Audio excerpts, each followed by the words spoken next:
No, como que todavía Ah, no. ya. Dice aquí, Aquí dice bueno, aquí que ya, aparece que ya. Ujú. entonces A veces hay un Ah, poquito de segundos. Ah, hay ahí está. retraso, ¿verdad? ahí está. Estamos Ujú. en vivo. Muy bien, ya Adelante. empezamos. Muy bien, entonces empieza Tania, ¿no? Y después yo presento a nuestra invitada. Sí. Hola, bienvenidas a todas. Bueno, bienvenidas a este nuevo ciclo del Seminario Permanente de Estudios de Género y Feminismos de la Facultad de Psicología. Estamos iniciando nuestro segundo ciclo que va en concordancia, ¿no?, con los semestres que ya están iniciando también en la universidad. Y bueno, estamos muy contentas hoy porque tenemos, ¿no?, nuevamente una invitada de lujo. Estamos muy ansiosas de dialogar con ella, ¿no? Ahorita Anita la va a presentar, pero solo agradecerles a todos el seguir compartiendo este espacio con nosotras. Seguimos trabajando y construyendo un espacio de reflexión pensado sobre todo para estudiantes y estudiantas académicas y trabajadoras de la Facultad de Psicología, pero para el público en general también. Y bueno, pues damos la bienvenida a esta nueva charla conversatoria que vamos a tener con Bianca Sorese, y bueno, le cedo la palabra a Anita para que la presente. Bueno, pues buenas tardes, es un gusto estar nuevamente en este espacio, retomarlo, ¿no? Porque estamos empezando el año y bueno, en el seminario, ¿no? Seguimos con las actividades y precisamente pensando en las actividades en el marco del 8 de marzo, que ya les estaremos avisando sobre más actividades al final de este conversatorio. Bueno, pues yo les presento a Bianca Pérez Reyes, que justamente es la coordinadora de SORESE, pero bueno, voy a leer su semblanza. Ella es licenciada en Psicología por la Facultad de Estudios Superiores de Iztacala, especialista en Teoría e Investigación Feminista por el Centro de Investigaciones Interdisciplinarias de Ciencias y Humanidades de la UNAM, y en Estudios del Cuerpo por la Red Temática de Estudios Transdisciplinarios del Cuerpo y las Corporalidades. Desarrolló una propuesta de prevención de VIH en jóvenes desde la perspectiva de género, que fue seleccionada como una de las ganadoras de la convocatoria Jóvenes Agentes de Cambio, toma la iniciativa frente al VIH-Sida de Ashoka MTV y MAC en 2011. En 2018 fundó SORESE, Asociación de Psicólogas Feministas AC, una red de terapeutas con alcance en varios estados de la República que atiende a cientos de mujeres semanalmente. Como parte de SORESE, ha acompañado de forma psicosocial a madres de mujeres víctimas de desaparición forzada y de feminicidio, en particular a Araceli Osorio durante el proceso de juicio en el caso de Leslie Berlín Rivera Osorio. Bueno, pues bienvenida. Bianca, nos da mucho gusto que nos acompañe, sobre todo pensando esta discusión que ya es de largo aliento, pero que se ha intensificado a partir de todos los movimientos al interior de la universidad, que es transversalizar y formarnos desde esta perspectiva de género, pues particularmente en la psicología. Entonces, pues muchas gracias. Muchas gracias por la invitación.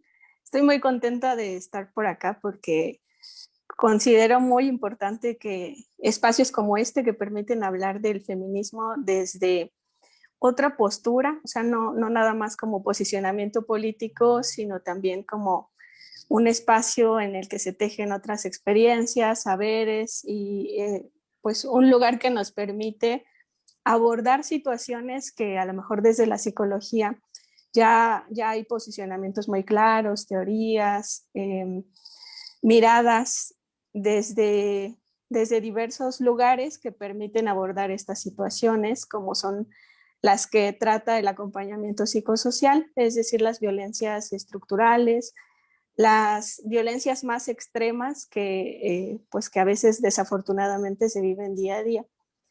Entonces parece a veces un poco como extraño hablar de una perspectiva feminista en un acompañamiento con víctimas, pero yo considero que es súper necesario conocerlo, saber qué nos aporta el feminismo en todos estos sentidos, en el aspecto teórico, metodológico, además del ético y político, que pues sin duda permiten una escucha distinta y sobre todo una sensibilidad a las situaciones de violencia que vivimos actualmente, que tienen que ver con un Estado narco, una violencia feminicida, un patriarcado presente en todos los espacios.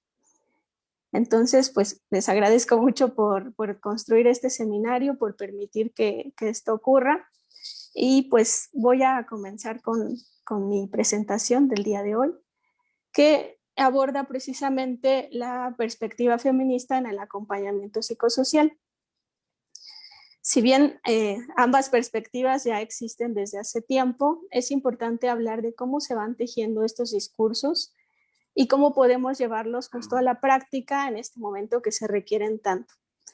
Entonces, para comenzar, pues quiero hablarles un poco del acompañamiento psicosocial para quienes no conocen tanto al respecto.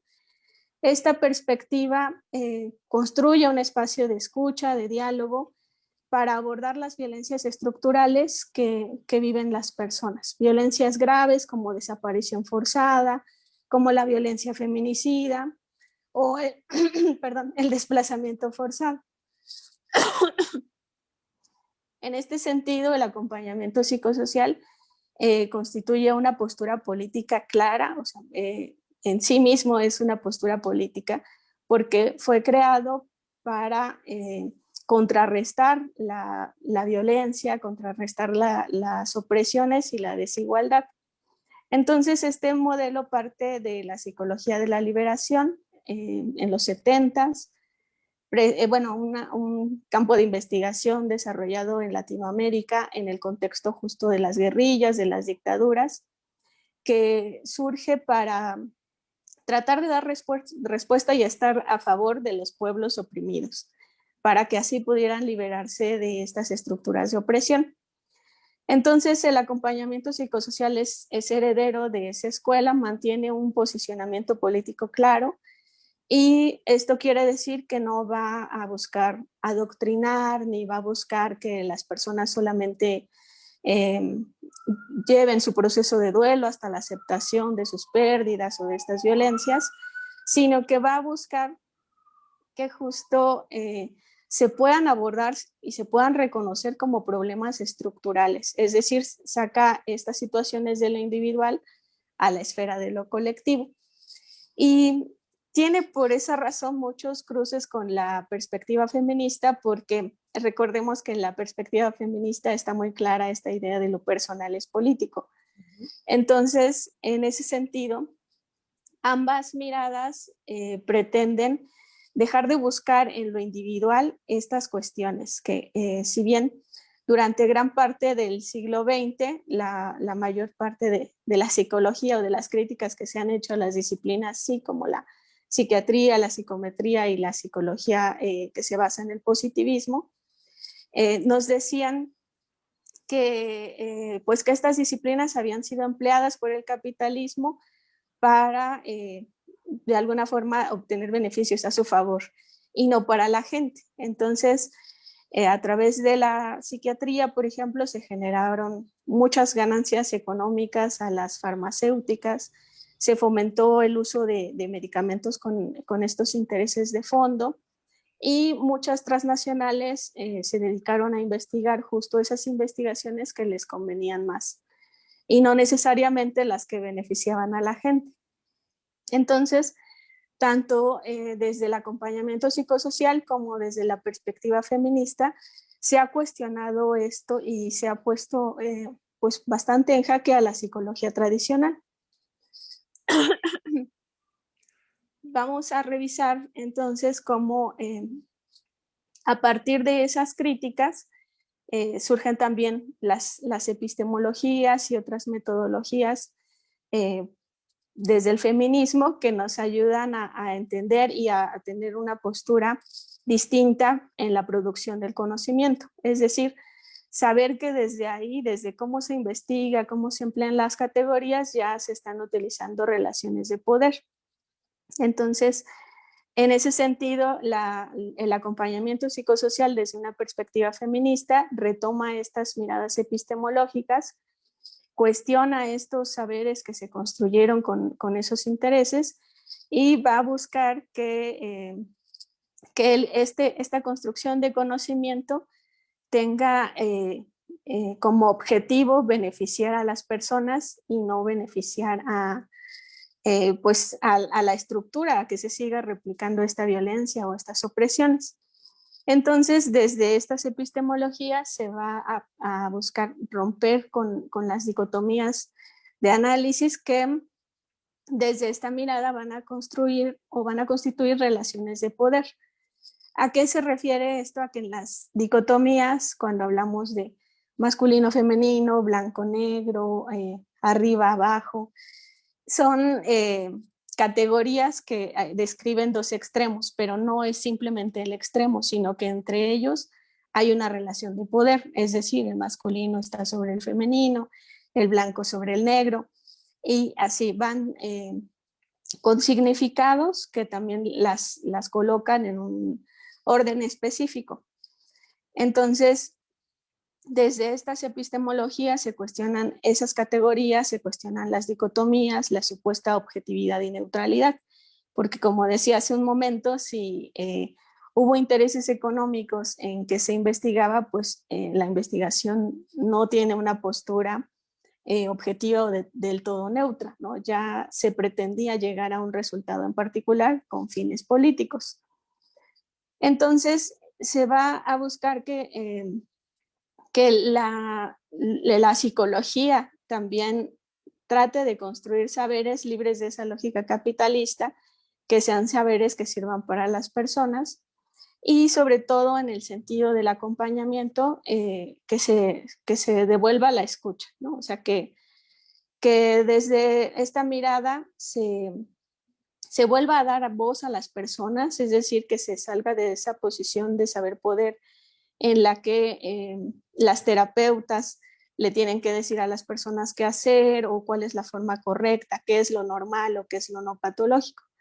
Desde esta mirada se busca que las personas ejerzan su capacidad de agencia, que analicen desde una postura crítica, que reconozcan sus fortalezas, sus necesidades y a partir de ello tomen decisiones.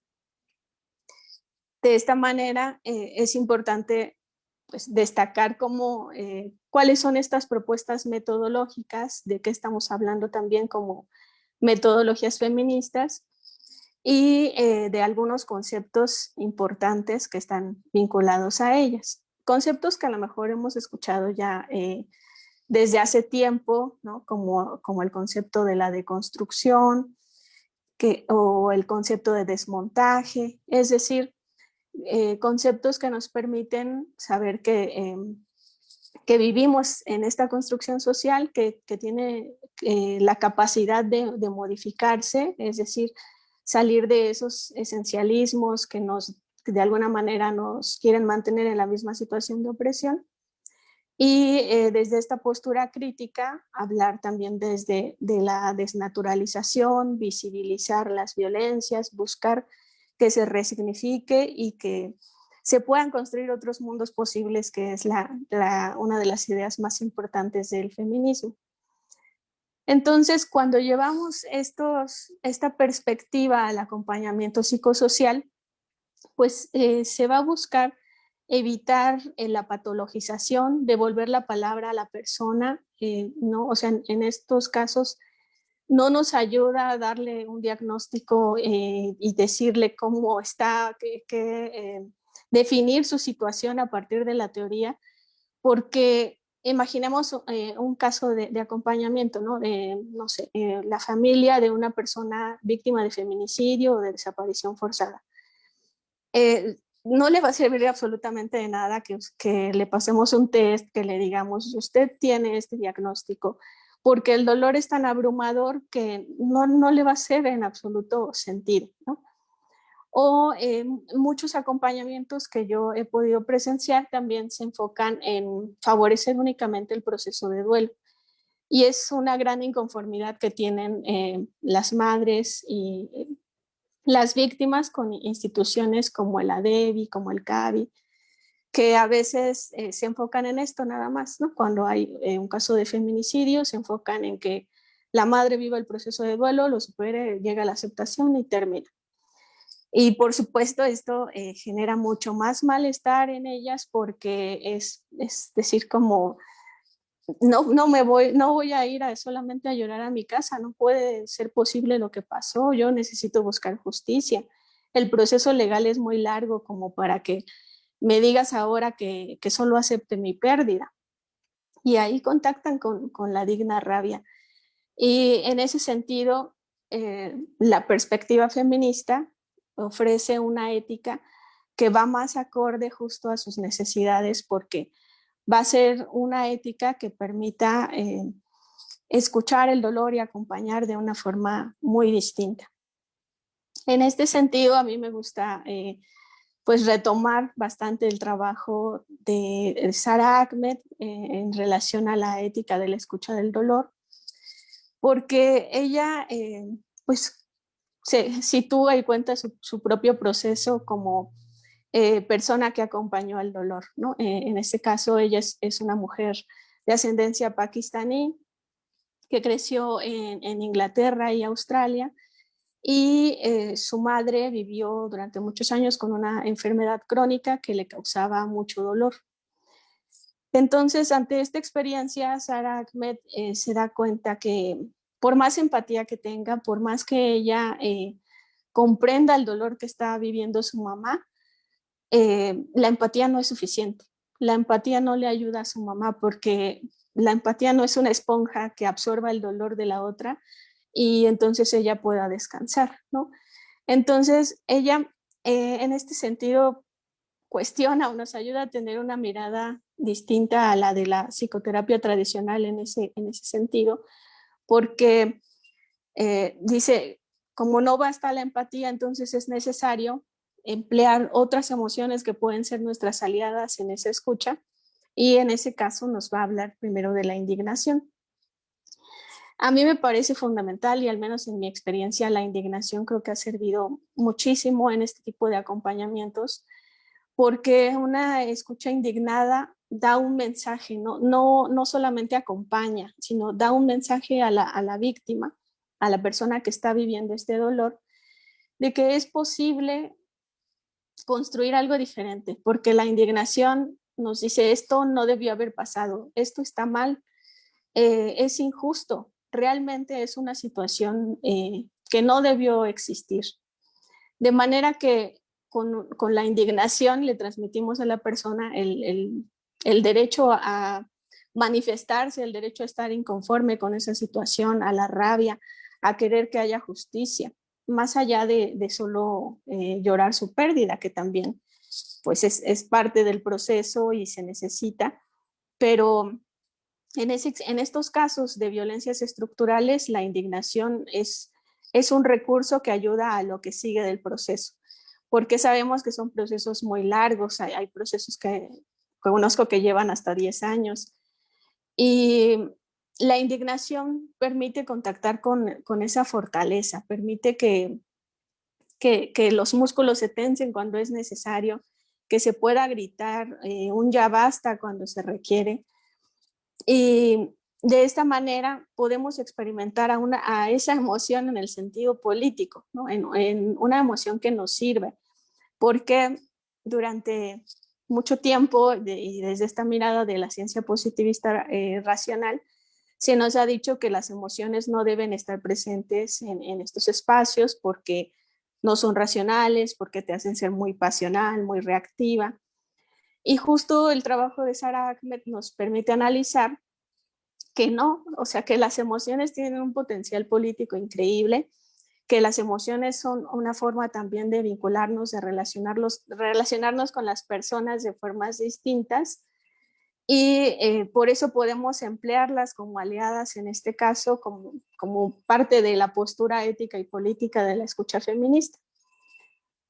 Y bueno, además de la indignación, esta autora también nombra al asombro, justo porque el asombro nos permite decir, esto es increíble, no puedo creer que haya tanta indolencia en las instituciones, no puedo creer que haya ocurrido y que siga ocurriendo esto en el país. Desde el asombro también estamos diciendo que necesitamos que esta situación cambie, que esto no es normal, porque una de las cosas más dolorosas que se vive cotidianamente en estos casos es la normalización de la violencia. Que en todos lados digan, pues sí, eso pasa, pues es México, ¿no? Pues ¿qué esperabas? Así son los procesos, así es la corrupción, no va a haber justicia. Y eso está en todos los niveles en los ministerios públicos. Todo ese proceso de justicia está marcado por una estructura muy patriarcal donde se revictimiza todo el tiempo a las personas y ni siquiera se tiene la mínima conciencia de ello, aunque existan protocolos de atención con perspectiva de género, aunque supuestamente el personal esté sensibilizado, la realidad es que no es así. Y que por modus operandi muchos ministerios públicos o muchos abogados y abogadas defensores de los feminicidas o de los agresores revictimicen a las mujeres todo el tiempo, con sus interrogatorios, con sus preguntas, con sus cuestionamientos morales que pretenden justificar la agresión.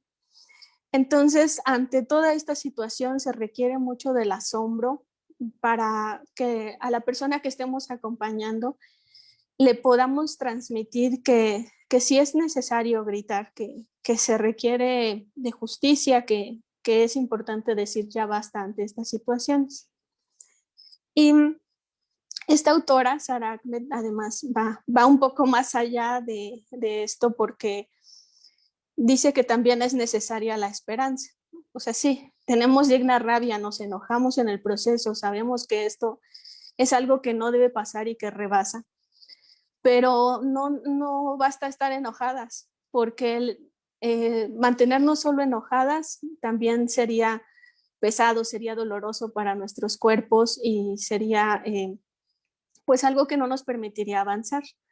Entonces necesitamos de la esperanza, en primer lugar, porque como feministas estamos confiando en que se pueden construir otros mundos posibles, así que necesitamos la esperanza para hacerlos y para decir que sí hay algo que podemos hacer. Y eso nos contacta con ser sujetas políticas, y no nada más víctimas indefensas que no tenemos nada que decir ante la violencia. El contactar con la esperanza nos va a permitir decir, bueno, hay algo que yo debo trabajar en esta situación para prevenirlo. Y en ese sentido funcionan las herramientas del acompañamiento psicosocial.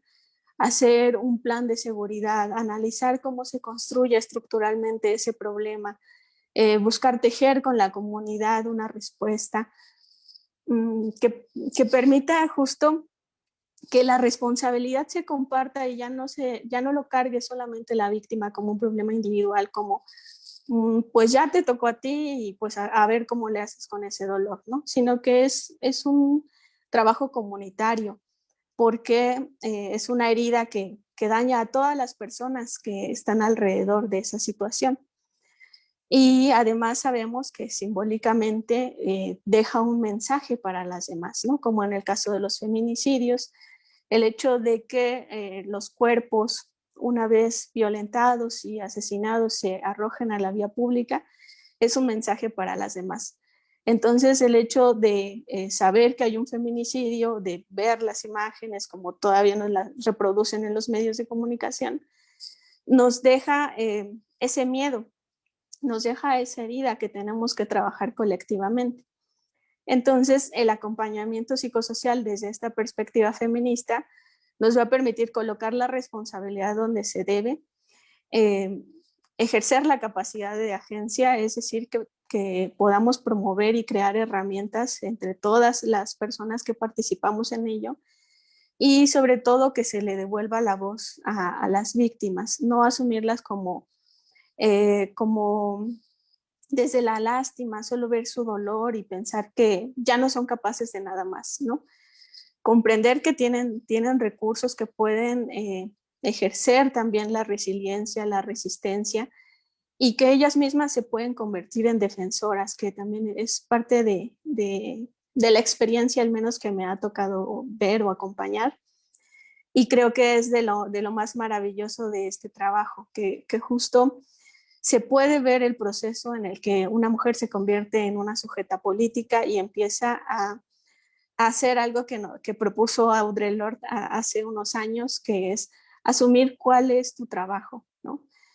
Ella decía, no basta con contactar con tu experiencia, es necesario transformarla y asumir qué vas a hacer a partir de ello que pueda beneficiar a las demás, que les sirva, que la transformación de tu dolor les sirva a las otras.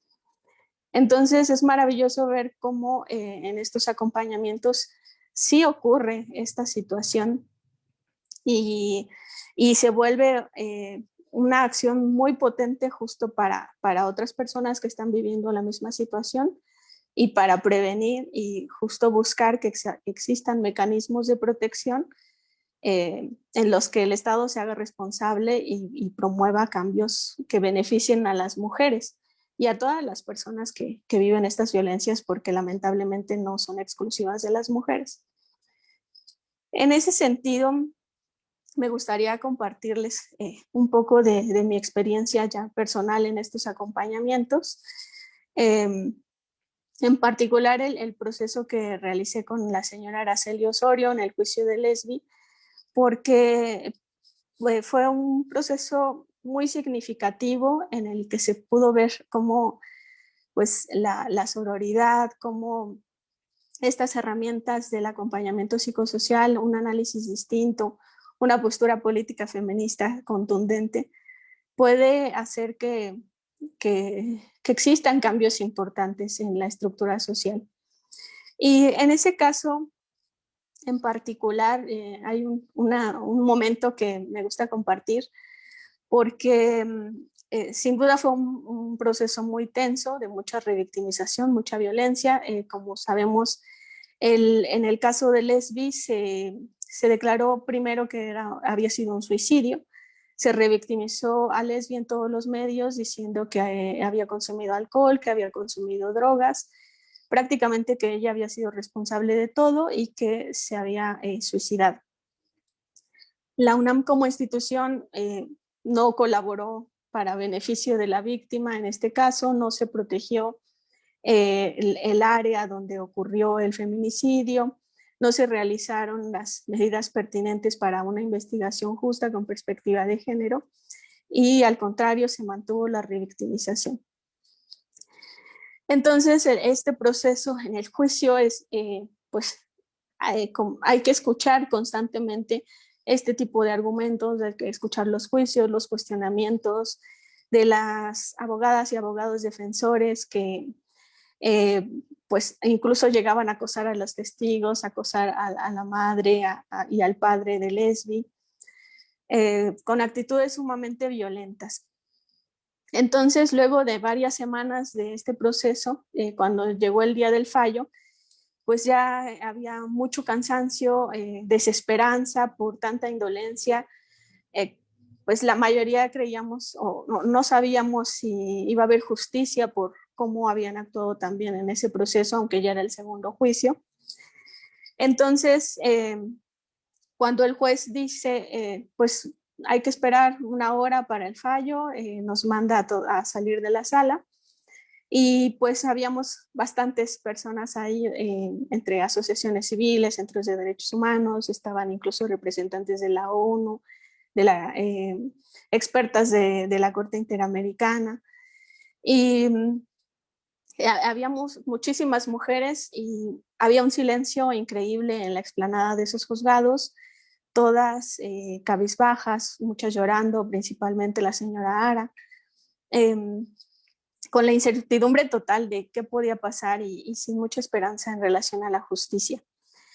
Y ante esa situación justo ocurrió una cuestión que me parece maravillosa y que tiene que ver con el efecto del acompañamiento psicosocial desde esta perspectiva feminista, que es que la señora Irinea Buendía llegó en ese momento y nos vio así todas dispersas, todas tristes, y ella sin preguntar, sin necesidad de nada más, percibió esta situación y empezó a gritar una consigna con su vozarrón que hizo retumbar todos los juzgados del Reclusorio Oriente.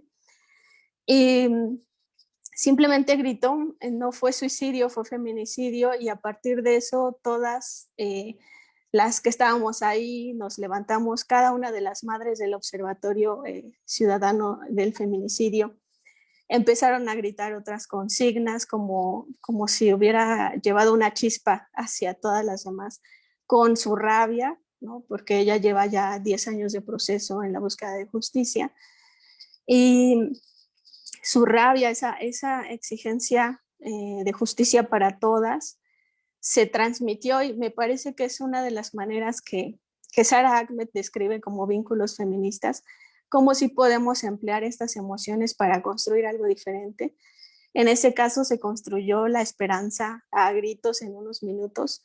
Fue un momento sumamente significativo, muy emotivo para todas, pero permitió que regresáramos a la audiencia con otra fuerza, con otra energía, con una postura distinta. Y afortunadamente el fallo fue pues a favor de la víctima, es decir, el feminicida fue declarado culpable. Y yo creo que en esa experiencia, o me gusta ponerla de ejemplo, porque es cómo se puede construir algo distinto, empleando a las emociones como aliadas, y justo como la señora Irinea, que ya llevaba varios años de acompañamiento en este proceso, pudo transformar su dolor en fuerza para las demás. Y ahora como defensora también le sigue diciendo a las madres qué hacer, les dice que se aprendan su carpeta de investigación, les dice que habrá tiempo para el dolor, pero primero que contacten con la rabia. Es decir, cuenta cómo ha sido su experiencia como madre en búsqueda de justicia, con qué emociones ella también ha podido hacer alianza para sobrevivirlo, y cómo afrontar a la indolencia de las instituciones.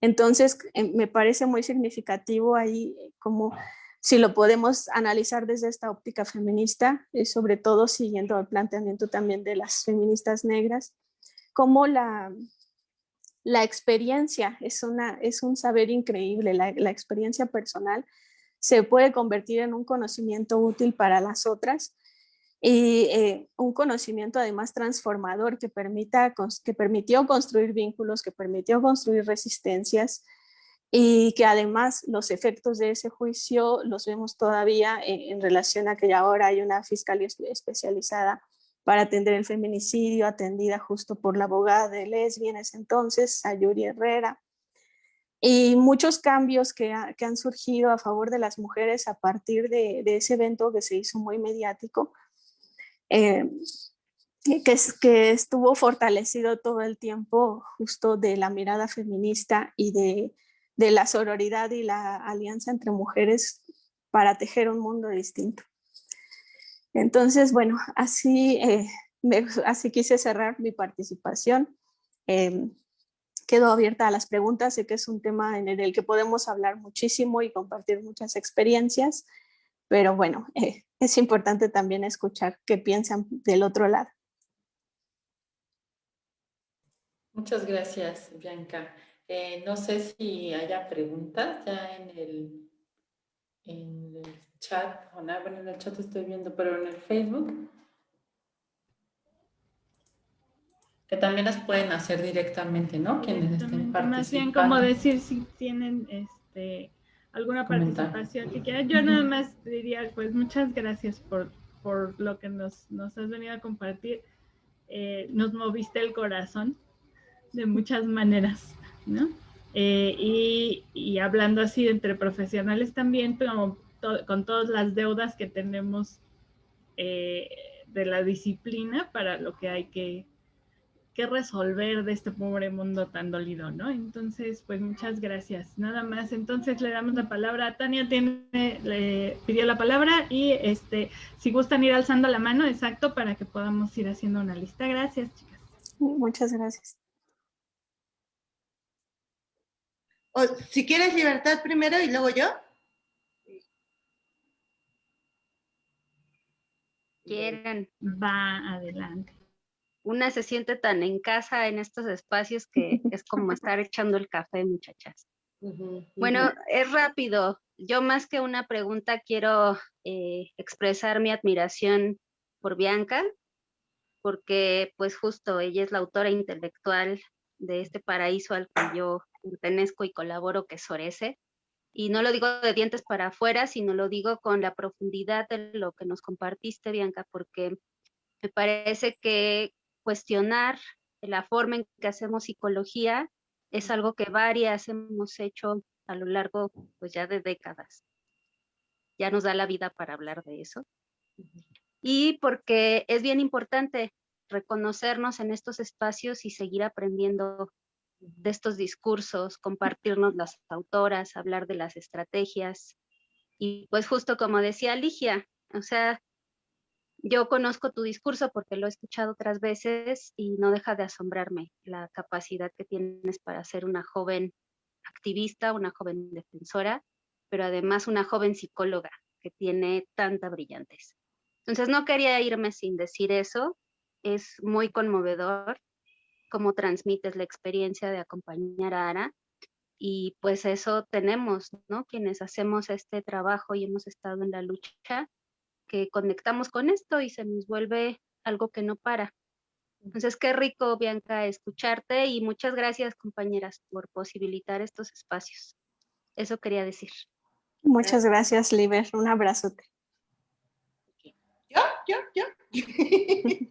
Bueno, Seguimos con Tania y después Adelante. Liliana. perfecto. Pues igual felicitarlas. O sea, yo había pensado a escuchar de Sorese y Sorese por aquí, Sorese por allá, y poco a poco me he ido como adentrando a conocerlas un poco más y de verdad me parece extraordinario el trabajo que están realizando. Y yo tenía como dos preguntas. Me encantó esto de las emociones. Me parece, ¿no? Bueno, Sara la he leído, pero me parece justo que este enfoque que ustedes le dan me parece bellísimo, ¿no? Porque además me parece una propuesta, además muy feminista, ¿no? O femenina, podríamos también incluso, ¿no? Nombrar lo que es como no tenerle miedo a la emoción, ¿no? O sea, porque sí en muchas de las tradiciones de la psicología la idea era contener la emoción, cálmense, no se puede trabajar si está, ¿no? Si está demasiado emocional, etcétera, etcétera, y que además era como una característica muy, muy femenina, y que pienso, no sé, me hacía mucho sentido en esto, por ejemplo, el acompañamiento a madres con hijos o hijas desaparecidos, que efectivamente ahí hay un dolor que es fuertísimo de acompañar, ¿no? O sea, que es como una fuerza brutal, que incluso por eso los dejamos solos muchas veces, ¿no? Porque es muy devastador, o por eso la sociedad intenta no mirar, porque digamos, hay ahí como un espacio afectivo sumamente fuerte, ¿no? En términos de dolor, pero también en términos de esperanza y en términos de indignación, etcétera, etcétera. Y me parece como una cosa muy bonita, incluso esto de apostar a no resolver el duelo, ¿no? O sea, como decir, no, hay duelos que no se pueden resolver, ¿no? Con un hijo desaparecido no se puede hablar, o una hija asesinada no se puede hablar de resuelve o pasa tus, ¿no? Transita tu duelo y ya. Y justo como me parece muy bonito y tenía como dos preguntas fundamentales. Una que tiene que ver con esto, que es un poco la apuesta sería, o sea, en esta idea como de la agencia, entonces podríamos pensar como también en un espacio, sí, de acompañamiento psicosocial, pero que tiene como una característica muy militante, ¿no? O sea, como de construir, ¿no? Sujetas sociales que vayan a transformar el mundo, ¿no? Y eso, si es así, bueno, me parece una belleza extraordinaria, ¿no? Que pocas veces se ve en la psicología, ¿no? Quizás tendremos algunos ejemplos en Argentina, ¿no? O sea, algunas cosas por ahí, pero me parece lindo. Y dos, ¿cómo ha sido como el choque en términos del proceso legal? Porque el proceso legal es al contrario, ¿no? O sea, creo que en el proceso legal, mientras más víctima y mientras más devastada te veas y mientras más evidencias tengas de que estás, ¿no? De que te jodieron la vida, etcétera, etcétera, te funciona más porque entonces tienes mayor credibilidad y puede, ¿no? Haber más hechos, etcétera. ¿Cómo ha sido en el proceso de ustedes cuando están acompañando casos legales esta complejidad? Porque a mí me parece, o sea, muy difícil, ¿no? Tania, ¿quieres apagar tu cámara para que podamos escucharte? En ello, pero está estipulado Tania. internacional. Sí. ¿Cómo? ¿Ahí ya me escuchan? Ya. Ahí te escuchamos bien, pero perdimos una parte de lo que dijiste. Sí, o sea, ¿cómo pensar justo en el acompañamiento en este otro marco que tiene que ver con el derecho como un espacio patriarcal, ¿no? Como un espacio en donde la víctima tiene que demostrar su dicho, etcétera, etcétera, en donde a pesar de que están los lineamientos internacionales, se nos sigue sin creer. ¿Cómo hacer los acompañamientos? Porque, insisto, o sea, como que parece que mientras las víctimas más deshechas estén, más les funciona a los abogados, y creo que es una cosa deleznable, ¿no? Y no sé, esas serían mis preguntas. Sí, gracias, Tania. Pues en mi experiencia ha funcionado, creo que de forma distinta, porque en varios casos que yo he podido acompañar, el hecho de que la madre esté llorando, por ejemplo, en las audiencias, para el juez es intolerable. Es como, la tienes que sacar o tienes que contener en 5 minutos, pero parece que no soportan las lágrimas de una madre en el espacio del tribunal. Y al contrario, lo que he visto que ha funcionado bastante para ejercer presión a un juez es la rabia. Le tienen miedo a la rabia. Y en ese sentido, muchas de la revictimización que yo he visto va en relación a eso, a personas a las que no les permitieron continuar con su testimonio porque estaban llorando. Por ejemplo, a una madre de víctima de feminicidio, la regañó el juez ahí en ese momento porque le acababan de avisar, o sea, tenía unos minutos que le avisaron que su hija había sido asesinada en unas condiciones de extrema violencia. Ella estaba deshecha, por supuesto, por la brevedad, no había tenido tiempo ni de asimilarlo. Y la regañaron muchísimo dentro del espacio del juzgado y ya no le permitieron que dijera nada, o sea, como invalidaron completamente su experiencia. Entonces, por eso la señora Irinea les recomendó a todas las madres del observatorio que guardaran el dolor para después, o sea, que primero la rabia, que se memorizaran su carpeta de investigación, que estuvieran cuestionando todo el tiempo a los jueces, cuestionando a los MPs, para que pudieran alcanzar la justicia. Y es, al menos como la mayoría que conozco están vinculadas al observatorio, todas han optado mejor por esa estrategia, por cuestionar, por acercarse a expertos, por ponerse a estudiar feminismo, por ponerse a estudiar de derechos humanos, leyes, y ya pues no nada más contactar con el dolor. Claro. Muchas gracias. Sí. No hay de qué. Seguía Ivy y luego Liliana y luego Ana. Si quieren primero ellos y al último yo. Okay. Liliana Jazmín. Hola, antes que nada, quiero agradecerles a ustedes el espacio que han estado creando como alguien que no pertenece a la Ciudad de México, entonces que poder acceder a lugares que puedan ayudar a formarnos, desde alguien como principiante, desde mi perspectiva, pues ha sido maravilloso. Entonces las he seguido desde que iniciaron y es algo muy bello poder estar, lograr poder transmitir esto como profesora universitaria que soy, ¿no? Y yo tengo varias preguntas quizás en diferentes tonalidades, ¿no? Y la primera de ellas es que hubo un momento en el que estabas hablando sobre epistemología. Doy esa materia y me gustaría saber cómo puedo acceder a esa información para poder empezar a integrarla como alguien, vuelvo a repetir, principiante, porque gracias a mi amiga Ana, que está ahí, que la adoro y la quiero muchísimo, he podido acercarme a estos espacios. Entonces, ¿cómo puedo apropiarme de esa información? Por un lado, ¿no? ¿Cómo seguir en esta pauta en función de esta intervención psicosocial que propones?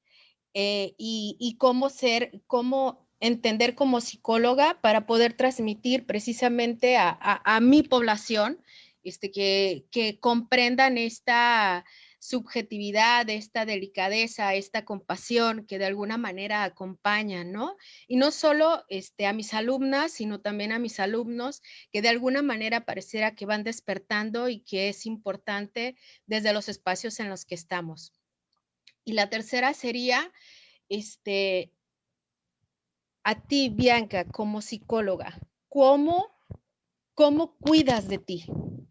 Es decir, ¿en qué momento, cuáles son las estrategias de afrontamiento con las que una psicóloga con estas características, porque es cierto que nosotras como psicólogas, como acompañantes, como quien escucha el sufrimiento humano, a veces buscamos recursos, ¿no? Pero hay ciertas temáticas que nos diferencian de unas de otras, ¿no?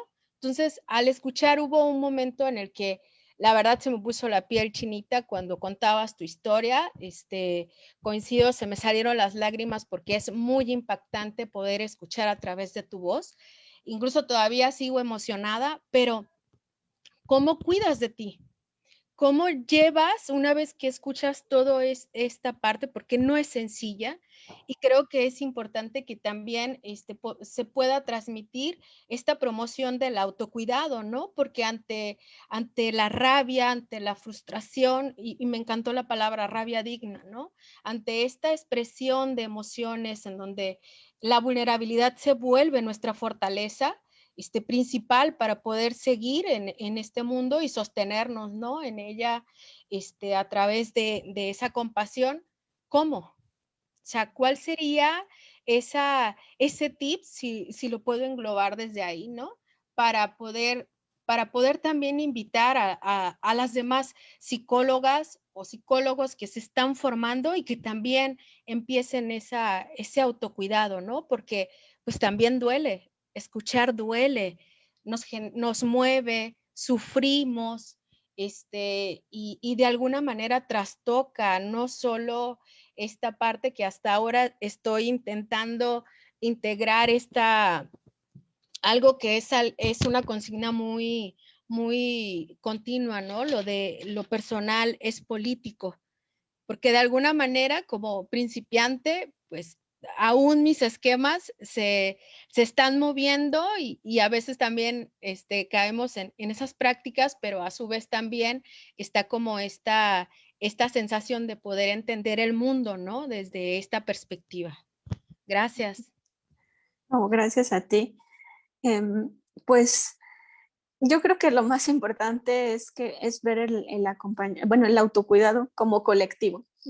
Yo pasé por todos esos procesos porque no estaba sola y eso ha sido una de las cuestiones fundamentales en Sorese, que desde el principio pensamos en cómo acompañarnos justo porque escuchamos todo el tiempo el dolor, escuchamos violencia, escuchamos cosas que nos atraviesan y necesitamos espacios colectivos para hablar de justo qué nos atraviesa, qué se encarna a veces de esas historias. Y en estos procesos yo he tenido muchísimo acompañamiento en ese sentido, o sea, espacios colectivos, el espacio individual, el espacio psicocorporal, porque sí, un juicio son semanas muy pesadas de mucho estrés, y afortunadamente, y lo digo también como una experiencia muy linda, cuando yo pasé por ese proceso en el juicio de Lesbi, por casualidad estábamos llevando un seminario en Sorese de Audre Lorde con Geovi Diella, que es una maravillosa experta de Audre, y me apapacharon con Audre Lorde, o sea, con comprender justo la vulnerabilidad como resistencia, con transformar el silencio en lenguaje y acción, con comprender cómo justo le hizo a Audre para transformar su experiencia de dolor en algo que nos sirvió y que a mí me apapachó muchísimo en esas semanas de juicio. Así que fue una coincidencia maravillosa. Y creo que es necesario para todas, como decías, fomentar ese cuidado porque a veces caemos en la omnipotencia. En decir, sí, yo puedo acompañar estos casos y soy muy fuerte y puedo hacerlo y puedo pasar estas horas estresantes sin comer, durmiendo poco. Y la verdad es que no es así. el cuerpo, pues sí, nos cobra esas facturas, el cuerpo también necesita tener límites bien establecidos, necesitamos tener presentes esos horarios, tener presentes los cuidados y confiar en las otras para ayudarnos. En ese sentido también el acompañamiento con otras asociaciones, con otras defensoras, ha sido fundamental para mí y tener siempre a un equipo con quien poder hablar de esto es algo fundamental.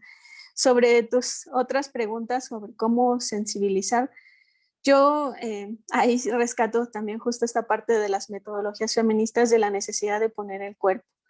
Es la mejor manera, o sea, si quieres sensibilizar a alumnos que a lo mejor que vayan a una marcha, que escuchen a alguna madre dar su testimonio, que contacten primero también desde la emoción, antes de estudiar para el acompañamiento, que contacten cómo se siente, porque la experiencia de escucha es muy, muy sensitiva, muy corporal, entonces es importante vivirla justo para incluso generar el interés de por qué nos puede servir el feminismo para esas cosas, por qué es importante el acompañamiento psicosocial.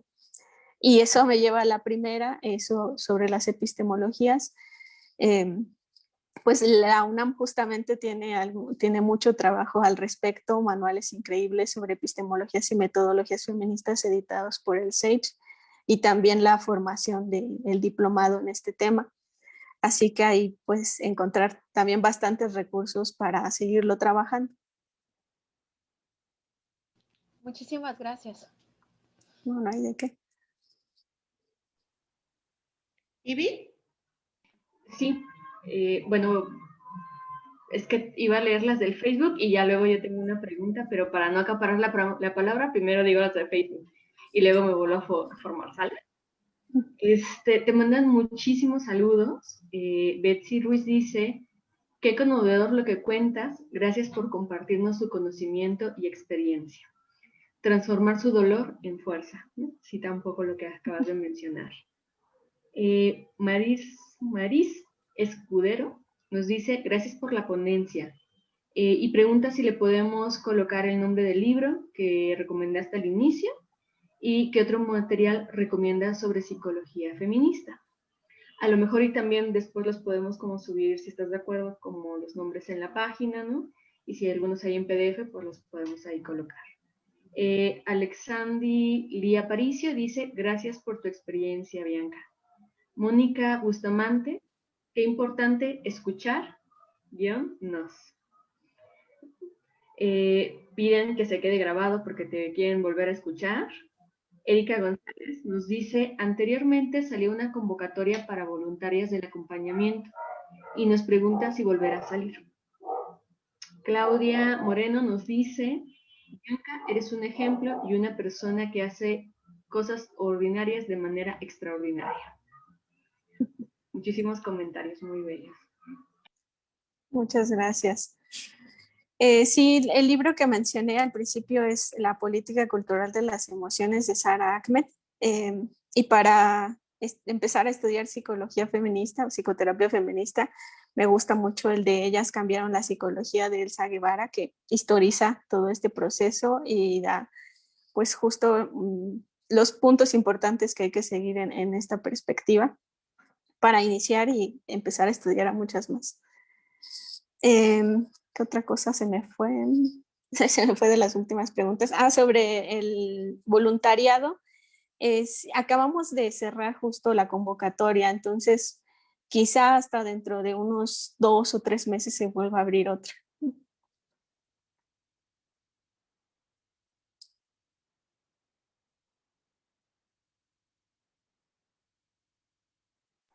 Ana quería preguntar y después Ivy.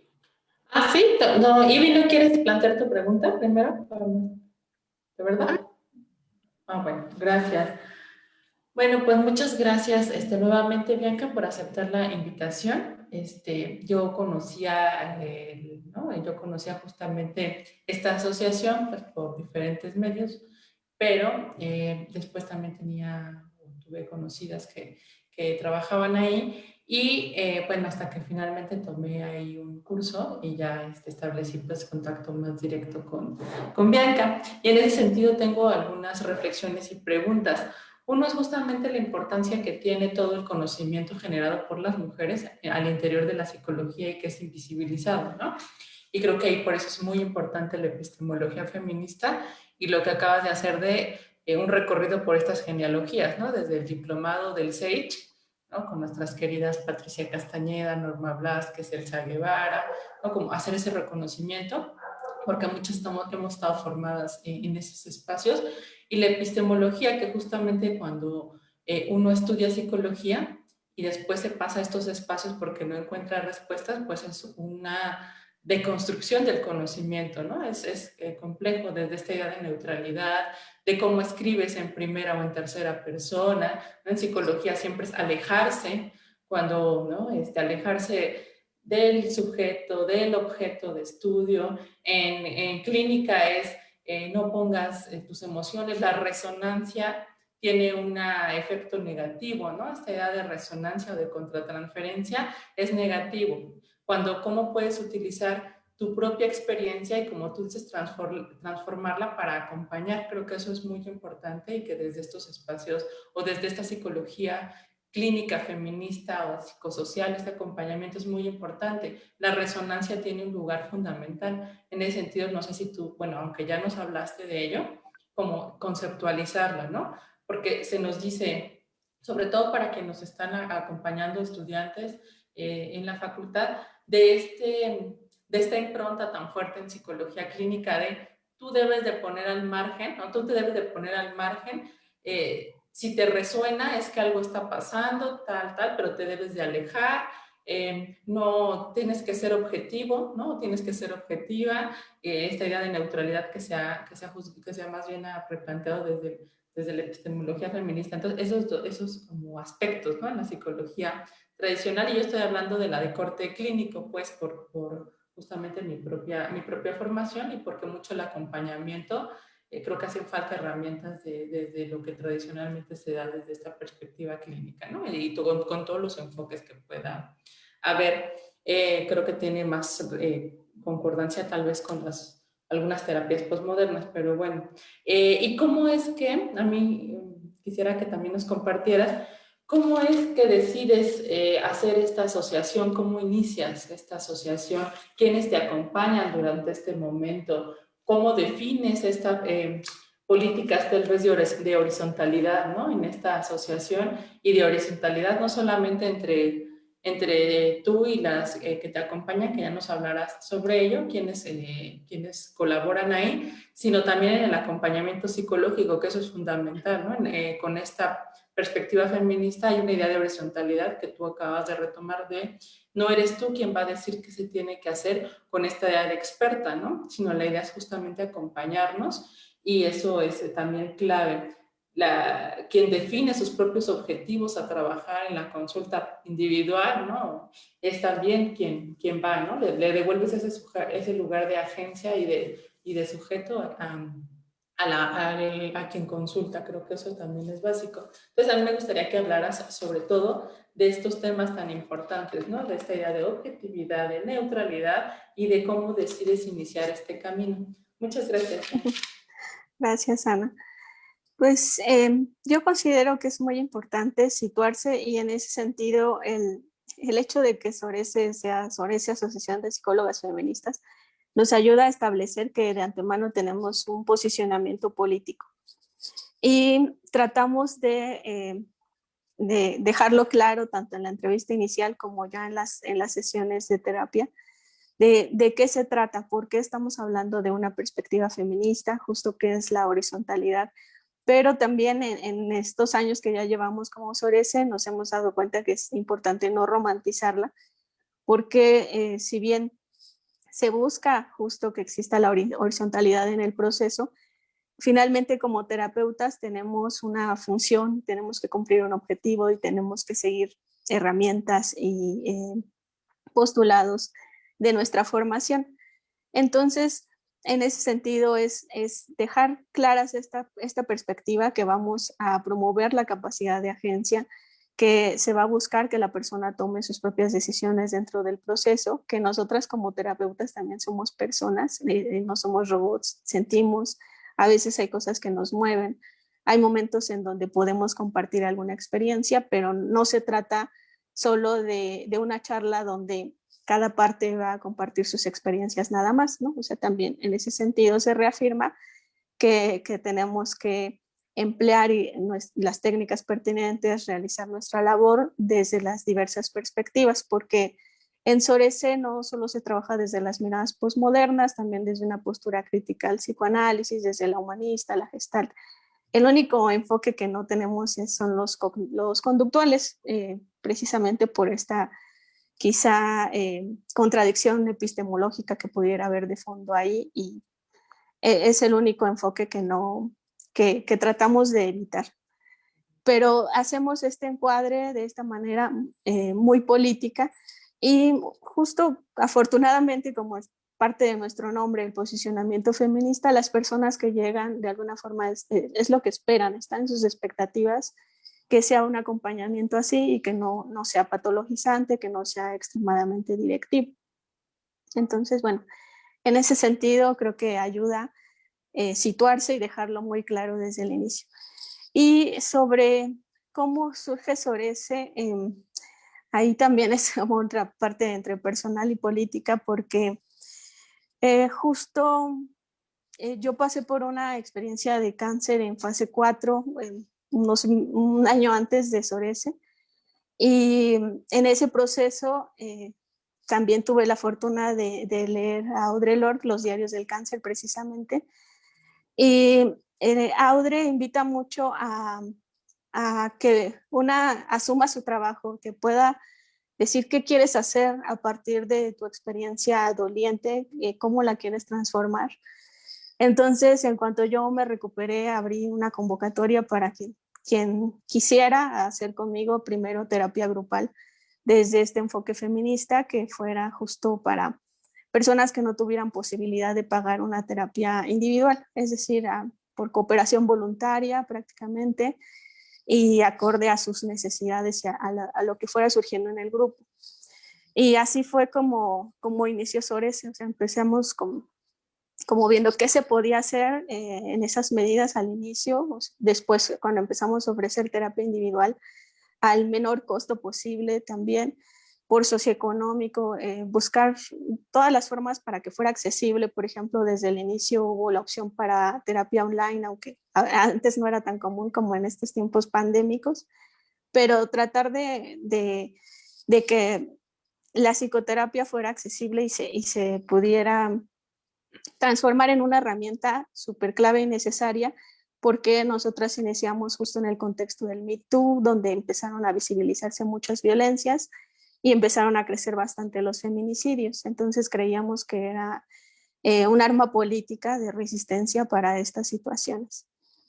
Y pues actualmente ya somos en más de 60 terapeutas, hay terapeutas incluso en varios estados del país, atendemos todo tipo de poblaciones y pues cada día estamos buscando cómo seguir siendo esta herramienta que sirva a las personas para transformar esta estructura en algo más justo para todas.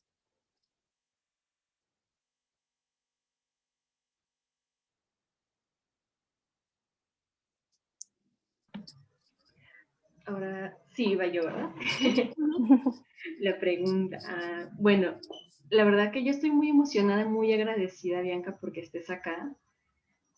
Todo lo que nos has venido compartiendo, me gustaría como compartirte lo que sentí, ¿no?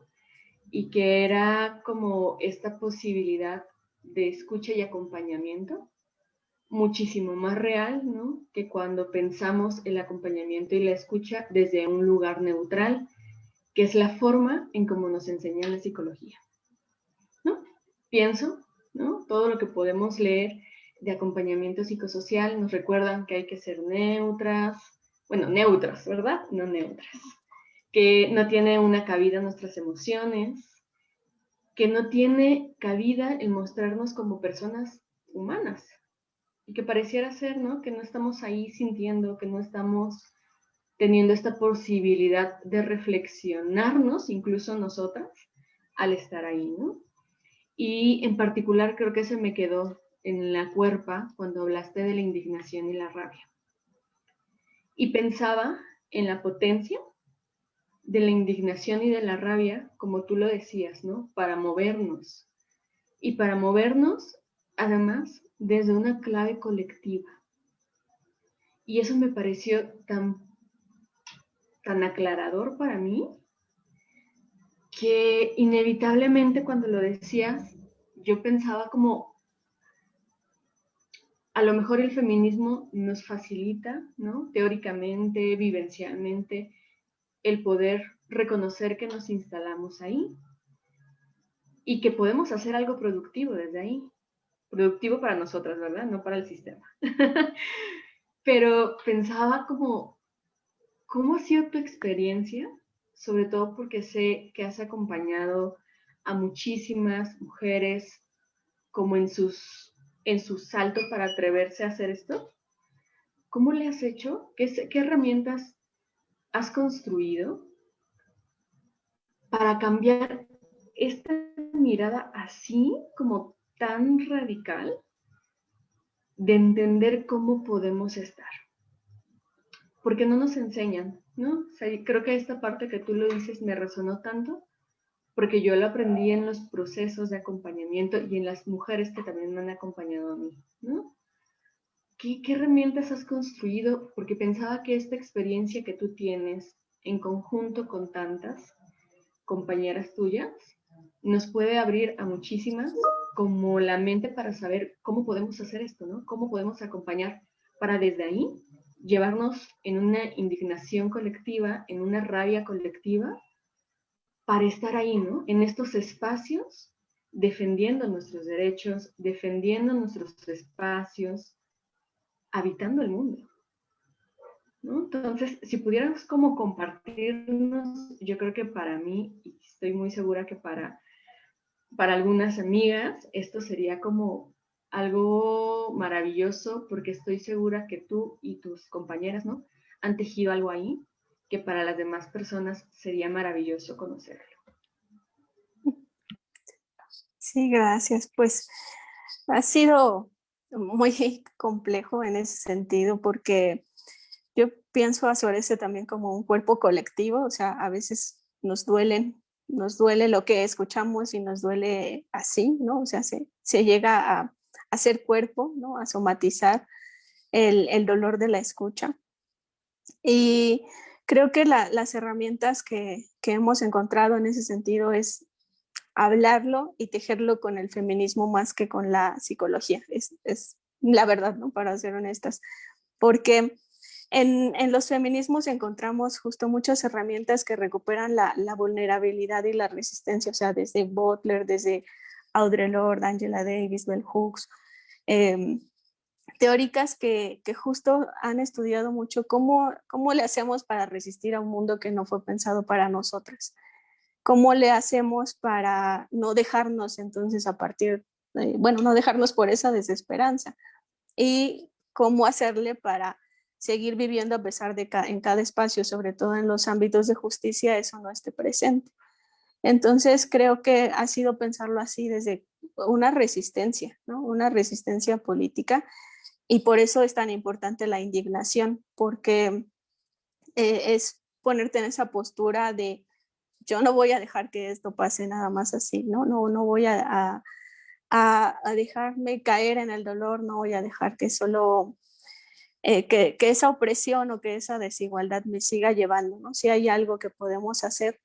Y justo es algo también que he leído mucho en los textos de psicoterapia feminista, es pensar en que no estamos solas y no estamos locas, y creo que por eso en la red Sorese crecemos y seguimos tejiendo, porque sabemos que eso es así, ¿no? Entonces cuando algo pasa, cuando algo nos mueve, nos acuerpamos, ¿no? O sea, hay quien va tomando cierto rol, quien lo explica, quien lo actúa, quien se mueve de alguna manera, quien se contacta con otras instituciones pero todo se moviliza de acuerdo a nuestra experiencia personal y se convierte en un tejido colectivo, en algo que vamos bordando.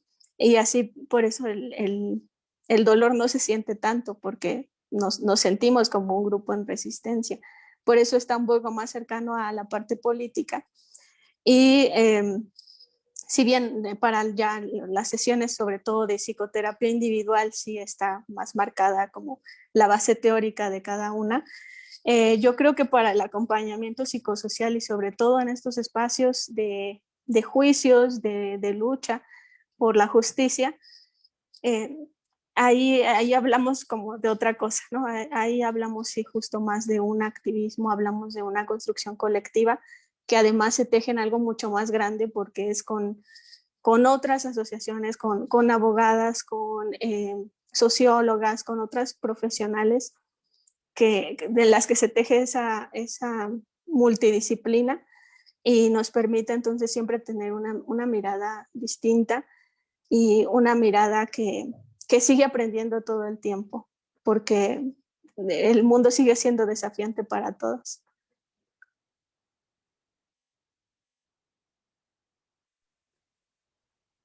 Gracias, Bianca. Pues también va mi agradecimiento y mi reconocimiento por lo que nos compartes, porque lo haces de una manera tan sensible y tan clara que nos sentimos cerca incluso de lo que has vivido, cerca, desde luego metafóricamente, pero logras eso, y eso es una cualidad que pocas veces notamos, precisamente por la distancia que se genera siempre desde el profesional sabelotodo, docto, desde la postura de la alta especialidad respecto a esas situaciones que precisamente se han vuelto tan cotidianas y que lo principal que se cuestiona es la emocionalidad que lleva implicada.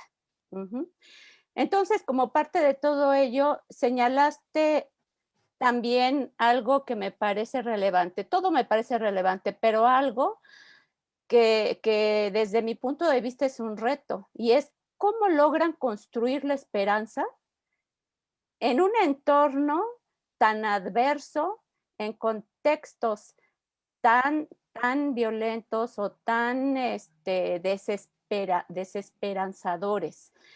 ¿Cómo lograr construir esa esperanza tanto de manera individual como colectiva? Y que efectivamente se logre que trascienda en pro de lograr algo, particularmente en esos momentos de los juicios, de las cortes, en donde ya de alguna manera lo señalaste, incluso la norma es no mostrar ninguna emoción. Ni siquiera detectan que hay algo en el rostro de ese tipo, no se diga las expresiones, los grits, etcétera. Pero eso es algo que implica seguirlo. Entonces, todo es desesperanzador, todo es desgarrador. ¿Cómo lograr algo que a mí me parece un verdadero reto?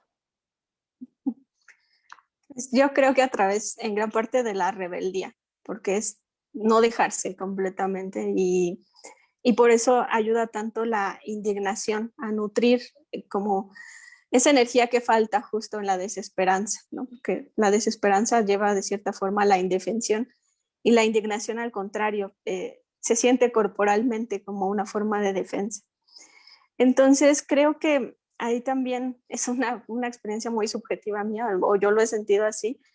La esperanza se construye en el clamor, y eso también lo recupero de Audre Lorde, que dice justamente cuando las voces de mujeres se unen, se convierte en un clamor. El reclamo de varias mujeres unidas es una especie de canto distinto y se puede notar bastante en las marchas cuando son marchas mixtas a marchas de mujeres. El clamor se siente en el cuerpo, se siente como una unión y en ese sentido Audre Lorde lo nombra como si todas nosotras constituyéramos un continuum de experiencias, como una especie de un gran tapiz, un bordado donde cada una representa un hilo distinto. Creo que eso es lo que pasa en ese sentido de los acompañamientos políticos, que el grito de injusticia es colectivo y de esa manera se siente en el cuerpo la fortaleza, se siente como que algo te atraviesa, pero para ponerte fuerte, para seguir adelante y para decir que no estás de acuerdo. Entonces creo que es parte, sí es una cuestión que se tiene que sentir en esos espacios, que se teje colectivamente y que tendremos que cartografiar justo, revisar cómo se va construyendo, porque es algo, al menos desde mi experiencia, sí, muy subjetivo, pero increíblemente potente. Efectivamente, es tan subjetivo que puede suceder que ni nosotras mismas que estamos construyendo colectivamente esa esperanza, la logramos identificar, la logramos concientizar, ¿verdad? Muchas gracias, Bianca. Voy a aprovechar de una vez para leer una pregunta de Carly y si ella nos indica que también quiera verbalizar algo, le damos la palabra. Su pregunta es, ¿qué podemos hacer ante situaciones de violencia ejercidas por psicólogas, por psicólogos, que se disfrazan bajo ciertos discursos o posturas políticas feministas? Lo he visto en ocasiones por medio de los discursos de odio para negar identidades, derechos, espacios o servicios a personas trans o no binarias. Por favor, Bianca. Sí, yo creo que esa es la discusión del feminismo en sí, el feminismo en un contexto más amplio, no nada más de la psicoterapia feminista, porque sabemos que está muy presente todavía ese cuestionamiento de quién es el sujeto político del feminismo o la sujeta política, si puede ser trans incluyente o no. Desde mi perspectiva, yo considero que sí, las personas trans tienen que estar en el feminismo y también, por supuesto, en los espacios de psicoterapia, pero incluso los hombres heterosexuales, todas las personas, ahí creo que es importante leer a Bell Hooks y pensar que el feminismo es para todo el mundo porque es una manera de mirarlo que puede ser positiva para todas las personas.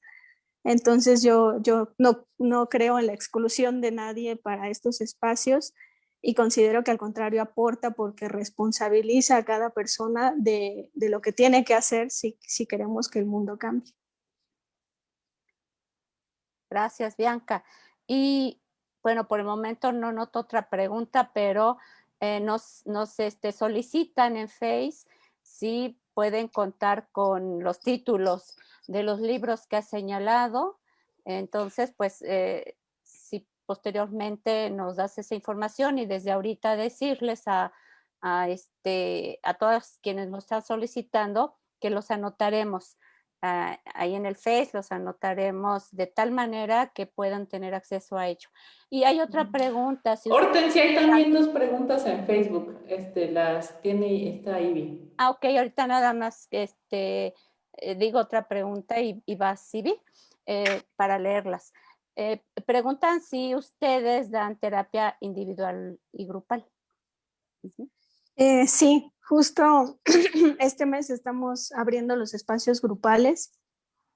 Lo queríamos hacer desde hace mucho, pero por la cuestión del COVID se pospusieron y apenas este mes se van a reanudar esas propuestas. Ok, adelante, Ivy. Sí, bueno, iba justo por esto. Están preguntando qué otras opciones de psicoterapia o de acompañamiento tienen, como pensar a lo mejor, ¿no? Yo pensaba ahorita, ¿no?, en los grupos que tienen reflexivos, pero eso no nos puedes contar más. Sí, se me cayó el celular, perdón.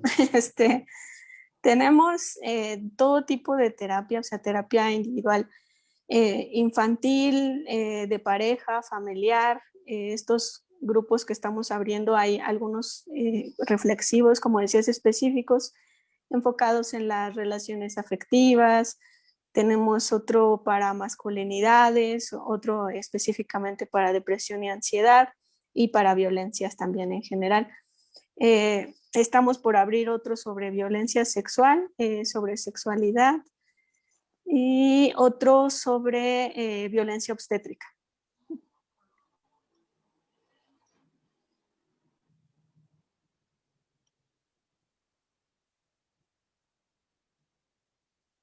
¿Alguna otra pregunta que tenga Sibi para plantearla en este momento? ¿No? O si en este caso, Bianca, a partir de todo esto que se ha planteado como inquietudes, ¿tienes algo más que quisieras abonar a todo lo que ya nos has aportado? Pues yo quisiera agregar que necesitamos muchas más terapeutas feministas, si bien ya lo dijo Marcela Lagarde, yo creo que hay que reafirmarlo y sobre todo peritas feministas hacen mucha falta. Porque a veces nos enfocamos solo en el acompañamiento, en el área clínica, pero en los juicios lo que marca la diferencia son los peritajes. Entonces necesitamos más expertas que puedan tener esta sensibilidad feminista, pero también puedan emplear esas herramientas y metodologías que nos pide el Estado para que pueda existir la justicia. Gracias. Tania, ¿algo más que quieres decir? No, bueno, estoy como procesando ¿no? y como queriendo más y más y no sé, me interesó mucho esto que decías, Bianca, sobre también incluir a varones heterosexuales, porque además creo que pienso que una de las líneas en la universidad, en la coordinación de igualdad de género, tiene que ver con masculinidades. ¿Cuáles son como las claves que ustedes ubican? Porque me parece que el trabajo con masculinidades es un trabajo bien complejo, ¿no? Que fácilmente cae en muchas trampas, que es muy fácil que los varones se victimicen y entonces ahora ellos pasan ahora yo soy el que fui lastimado por una mujer, no sé, o sea, ¿cuáles serían como las claves que ustedes miran en el trabajo como con ellos? O sea, me encanta esto como que cada quien se responsabilice, pero pienso que además, digamos, hay una falta de teoría sobre masculinidad porque no hay mucha producción como debería de haberla, ¿no? O sea, en sentido crítico, ¿no? O sea, ¿y cuáles pudieran ser como las claves que ustedes están ubicando en el trabajo con varones? Yo creo que nos ha sido muy útil justo leer a Bonino y su trabajo sobre las creencias matrices de la masculinidad hegemónica, porque ayudan justo más que a cuestionar más que ir por ese camino también del victimismo de algunos hombres, ¿no? Y revisar sus privilegios, revisar por qué sus acciones tienen de fondo ese pacto patriarcal para mantener el prestigio a toda costa, incluso a través de la violencia. Entonces, la verdad es que no les es tan fácil a los hombres llevar un proceso en Sorese, sí los cuestionamos muchísimo. Okay. Y tratamos de regresar la responsabilidad todo el tiempo, porque también nos parecía injusto que, sobre todo abordando las situaciones de violencia en la pareja, que solo va en la parte femenina y ella le echa muchas ganas y trabaja y se esfuerza para que la relación esté bien, y decíamos, ¿y él como que qué está haciendo al respecto? Entonces, por eso también abrimos las puertas a los hombres desde esta postura súper crítica. Y no hemos tenido tanto estas experiencias de grupo reflexivo con varones, apenas se van a abrir este mes, pero ya les contaremos justo qué surge de ahí. Gracias. Ivy, y después Anita. Bueno, pensaba ahorita que nos compartías, y sobre todo creo que por la pregunta que hicieron, creo que una reflexión que yo he visto en muchas colegas que hacemos acompañamientos es cómo desde nuestro trabajo entender la interseccionalidad y poder aplicarla, ¿no? Es como una gran pregunta. Y me gustaría que nos compartieras qué claves toman ustedes en cuenta para pensarla desde nosotras, ¿no? Y pensarla también como en estos acompañamientos. O sea, creo que por lo que nos has compartido, ¿no? El proyecto está pensado desde ahí, pero sería como muy importante, yo creo que para mí, que nos lo compartieras. Sí, claro. Desde nuestra perspectiva, la interseccionalidad nos ayuda a situar un poco más del contexto social, político y personal de la persona, valga la redundancia, de la persona que acude al espacio terapéutico, porque si no, entonces justo caemos en esa posición de saber poder y de, creo que a veces si nos basamos mucho desde la psicoterapia tradicional, a leer a las personas, a todas las personas como personas de clase media, ¿no? O sea, personas no racializadas, como se describen en muchos de los libros, como una generalización de que todas las personas van a experimentar el malestar igual, ¿no? Y bueno, incluso algunas de las investigaciones feministas han caído en ese sesgo, sobre todo las realizadas antes del concepto de interseccionalidad, porque hablaban solo de un tipo de mujer, o sea, mujer blanca, heterosexual, de clase media. Entonces la interseccionalidad nos permite dar cuenta de que no es así y que si no lo hacemos podemos caer en grandes sesgos como el prejuicio también, ¿no? Asumir cosas que no son cuando no conocemos la situación de vida de una madre de clase trabajadora, de una persona racializada, de una persona con cierta identidad sexual, ¿no? Y sería irresponsable de nuestra parte no tener esa sensibilidad para ver cómo se vive esa experiencia, cómo se construye, cómo la vive esa persona, ayudar a situar un poco más su contexto y con ello entonces saber si ya qué herramientas podemos trabajar con la persona. Porque si no, creo que también cae en esa mirada colonialista o en la que se pretende decir cómo debería vivir, ¿no? O sea, si es una persona, por ejemplo, que consume sustancias, desde esta perspectiva sin análisis interseccional, podríamos tratar de decirle cómo vivir su vida sin saber qué parte de su contexto hace que se construya ese consumo. O por qué es importante en ese contexto. Y ahí hemos tenido experiencias muy interesantes en ese, reconocer nuestros propios sesgos, sobre todo en relación a la clase social, ¿no? La clase social tiene que sí o sí revisarse en el proceso terapéutico. Gracias, Bianca. Anita, si quieres Sí, hacer tu ok, yo tenía, sí tengo una y la voy a juntar también con la que está aquí en el chat para que así pueda responder. Ambas está muy relacionada. En el chat está Liliana Jazmín Salcido pregunta, ella ya había, ahorita justamente la escuchamos, en las preguntas que hacía sobre autocuidado, pero pregunta ahora, ¿cuál es la estructura del proceso terapéutico? Es decir, una sesión y qué podría no olvidar, cuántas sesiones, características, etcétera. Creo que esto, sobre todo, justamente como psicólogas, ¿no? Está como muy estructurada esta parte de cómo es la técnica, las sesiones, etcétera. Bueno, creo que ahorita es importante que, por eso que como que queremos, ¿no? Saber todo eso al inicio, pero bueno, ya tú responderás en este sentido. Creo que la mirada es importante, ¿no? Más que la técnica, más que la sesión, creo que la mirada desde la mirada feminista, pero bueno, ya tú responderás. Y justo con esa yo quisiera que también hablaras un poco más del plan de seguridad. ¿Por qué? Porque los casos de violencia que están plagados, o sea, por ejemplo, yo estoy hablando como de la consulta de las personas que llegan a consulta individual, ¿no? También en los procesos grupales, pero ya están específicamente a lo mejor para un tipo de acompañamiento, se devela la violencia, ¿no? Muchos de los malestares están relacionados con la violencia. Y entonces, en ese sentido, justamente un planteamiento básico es del plan de seguridad que antes no se tomaba en cuenta y que creo que es muy importante hablarlo y que nos pudieras explicar un poco más sobre este plan para que lo puedan conocer quienes nos escuchan. Gracias, Bianca. Sí, claro. Sobre el número de sesiones y estas cuestiones un poco más específicas, sí, yo considero que la psicoterapia feminista o el acompañamiento desde perspectiva feminista no es un modelo estructurado así con pasos a seguir específicamente, sino es una perspectiva que se suma a la mirada clínica de cada uno. Es decir, si trabajas desde sistémica, la perspectiva feminista se suma para identificar cómo se mueven los roles de género en la estructura familiar de determinada manera, cómo evitar evitar el sexismo dentro de la intervención y cuestiones de este tipo.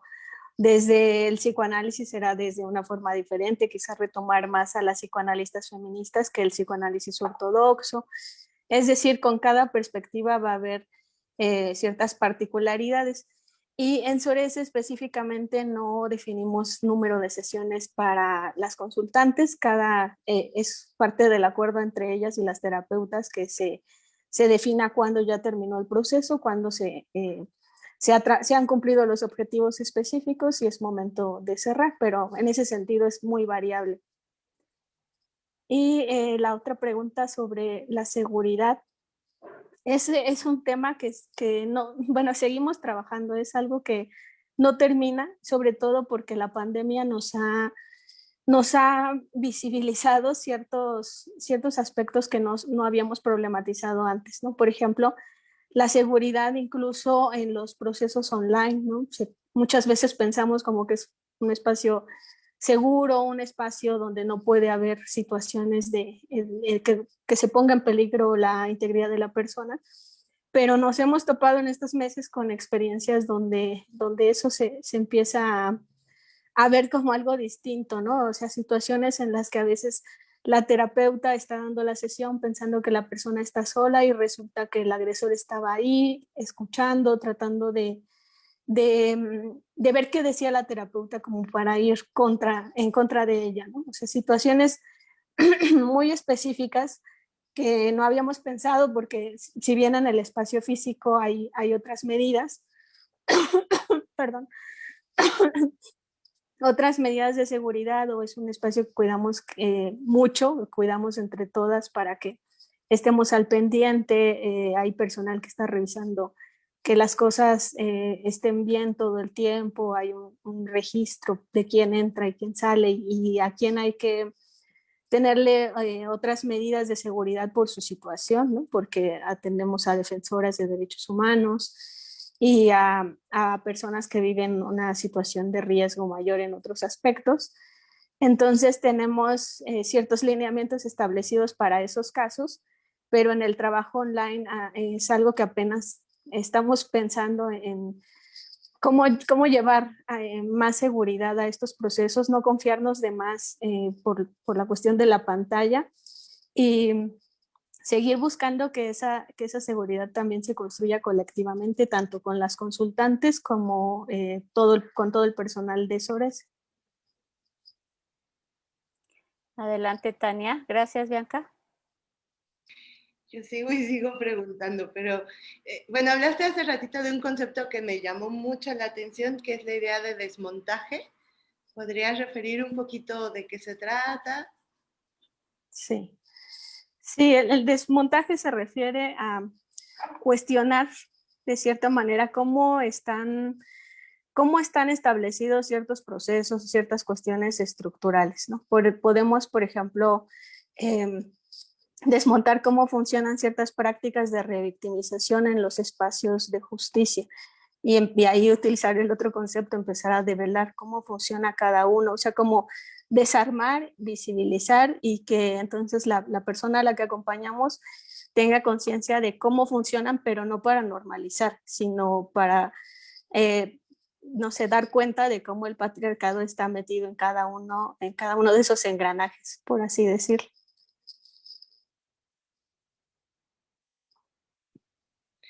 Y esto sería, bueno, ya me quedo acá, ¿no? Y porque me parece muy bonito, porque creo que justo, bueno, en los procesos individuales, ¿no? O sea, cuando nos vamos adentrando al feminismo, ¿no? Y entender y demás, creo que vamos viendo como con más claridad y bueno, además de indignarnos más, llega también como mucha más potencia, ¿no? ¿Esto es lo que produce? Sí, sí, justamente, o sea, identificar que es una cuestión estructural, ¿no? O sea, que no es que tú estés loca y lo estés sintiendo así, sino que realmente hay algo de fondo que se tejió mucho antes que nosotras y que de alguna manera se va disfrazando con este discurso de igualdad, de acceso a la justicia, pero en realidad las cosas no son así. ¡Wow! ¡Qué bonito está! Gracias, Bianca. No sé si alguien tenga otra pregunta o algún comentario de las chicas que están por acá, que quiera comentar algo con Bianca.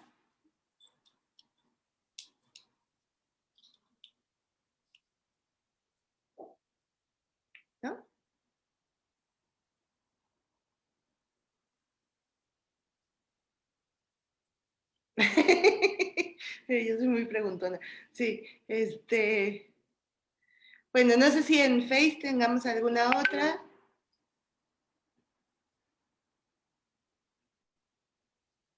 Orte. O Anita, Ivy. En Face preguntan si tienen ustedes talleres de actualización para profesionales acerca de la perspectiva feminista y psicosocial. Sí, tenemos un curso sobre perspectiva feminista en psicoterapia que, bueno, se construye de esa manera. O sea, primero historizar la teoría feminista, luego las epistemologías y metodologías feministas. Después es revisar la historia de la participación de las mujeres en la psicología, o sea, cuestionar el sexismo de la psicología. Y finalmente, ¿qué pensamos nosotras como perspectiva feminista en psicoterapia desde esta mirada interseccional? Este curso generalmente lo damos 2 veces al año y justo en las próximas semanas vamos a abrir la nueva convocatoria. Ay, yo quiero. Pues entonces ya estaremos varias apuntadas, igual que Tania. Sí. Sí, es Sí, muy pues bueno. son bienvenidas. Todo, Bianca, verdaderamente nos dejas con muchísimo entusiasmo y con la intención de pues entrar más hacia conocer lo que nos has compartido y desde luego estar pues muy cerca de lo que ustedes hacen y ojalá esta no sea la primera ocasión, sino solo la inicial y que haya más en otros momentos del seminario en donde puedas estar con nosotras. Tania, ¿quieres, Anita, Ivy, Ligia, comentar algo? Yo quería como comentar algo que me parece como, no sé, nos deja muy, muy impactadas con muchos temas en la cabeza y además también, no sé, en una reflexión muy interesante que me parece que toda esta, digamos, toda esta reflexión y este conocimiento que están generando, que no está, o sea, si bien todas pasaron por la universidad y demás, pero no está ocurriendo dentro de la universidad y eso me parece fuertísimo, ¿no? O sea, me parece también muy revelador de lo que está pasando también dentro de las universidades, que si bien hay espacios feministas, etcétera, etcétera, creo que la libertad que se tiene también para crear otros espacios fuera de la universidad, quizás dentro de la universidad nos cueste muchos años todavía poder crearlos, pero eso me parecía como una reflexión como importante también como para ponerla acá, ¿no? O sea, porque me parece que no sé, yo pienso en las estudiantes de la facultad y pienso qué enriquecedor sería tenerlas a ustedes como docentes, ¿no? O sea, como espacios de práctica profesional, etcétera, etcétera. Y que es una lástima que no esté pasando todavía, que seguramente lo lograremos en algún momento, pero también en cómo esta sociedad va ampliando cada vez por sus necesidades de conocimiento otros nuevos espacios, ¿no? En donde se está produciendo un saber sumamente rico, sistematizado, riguroso y bueno, felicitarlas como por eso en torno a lo que están haciendo, ¿no? O sea, de verdad nos dejan como con muchísima reflexión. Muchas gracias. Sí, esperamos que sí se pueda tejer mucho más porque se necesita bastante. Y también nosotras hemos cuestionado eso, incluso como a la psicología en general, no como en universidades específicas, porque si los feminismos han estudiado la subjetividad femenina desde hace más de 200 años, al menos ya formalmente, ¿por qué no es una materia? Sí, como psicólogas estudiamos eso precisamente.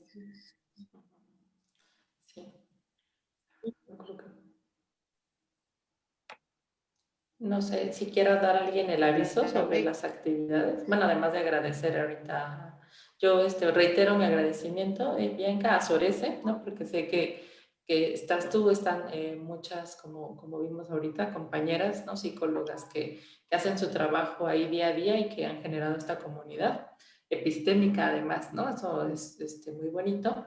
Y entonces, pues muchas gracias. Nosotras siempre estamos canalizando para allá a compañeras, a estudiantes, etcétera. Entonces, muchas gracias y esperamos seguir tejiendo. No sé si alguna de ustedes quiera decir algo más, hacer el cierre, hablar de las actividades. Ah, ya está Ligia, para las actividades en el marco del 8M.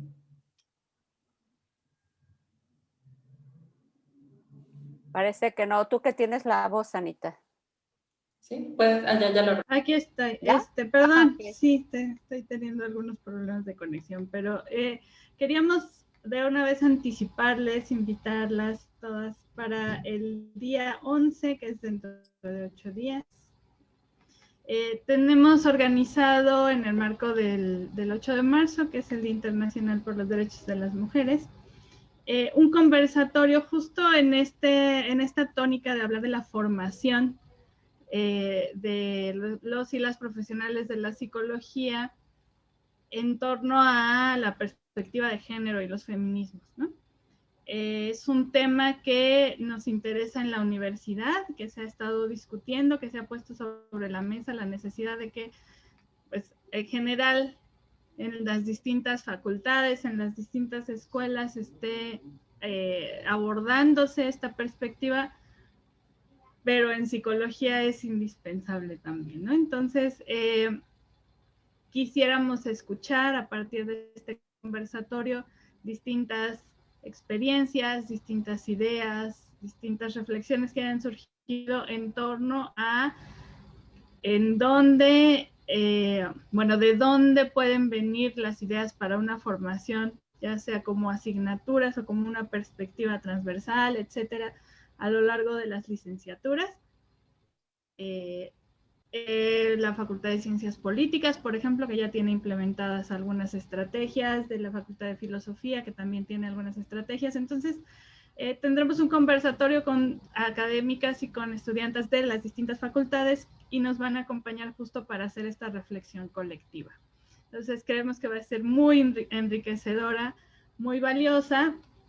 Y bueno, como una mesa inaugural de este conversatorio, pues vamos a tener a 3 personas que son relevantes dentro de las estructuras universitarias, a la directora de nuestra Facultad de Psicología, a la doctora María Elena Medina Mora. Nos va a acompañar también la doctora Mónica Quijano Velasco, que es la directora de Educación para la Igualdad de la CIGU, de la Coordinación de Igualdad de Género, y la doctora Marisa Velastigoitia Rius, que es la directora del Centro de Investigaciones y Estudios de Género. Ellas nos van a hacer la presentación magistral, pero también nos van a comentar un poco justo de las acciones que se están tomando en estos momentos y cuál es la perspectiva con la que se están tomando estas medidas institucionales, ¿no? Entonces, bueno, por todas esas razones, ojalá que nos acompañen dentro de 8 días y que pues nos ayuden justo a hacer esta reflexión más amplia y más colectiva entre todas nosotras. Muchas gracias. Gracias. Bye, bye. Gracias a todas. Un abrazo. A todas. Agradecemos muchísimo. Muchas gracias. La participación estuvo muy enriquecedora. Les agradecemos a todas también quienes hayan estado aquí, que estuvieron haciendo preguntas, porque justo este diálogo nos dio muchísimo más hilo para abordar. Y pues les esperamos. El seminario seguirá programando sus sesiones. Bueno, tenemos esta especial dentro de 8 días por el 8 de marzo, pero bueno, seguiremos anunciando dentro de la página de Facebook las diferentes sesiones que se van a seguir llevando a cabo. Y bueno, compartiéndolas también hacia afuera de la facultad, que también es algo que decían al inicio de la sesión y que nos parece también muy valioso, ¿no? Gracias, hasta luego, buena noche. Gracias. Bye, bye. Gracias.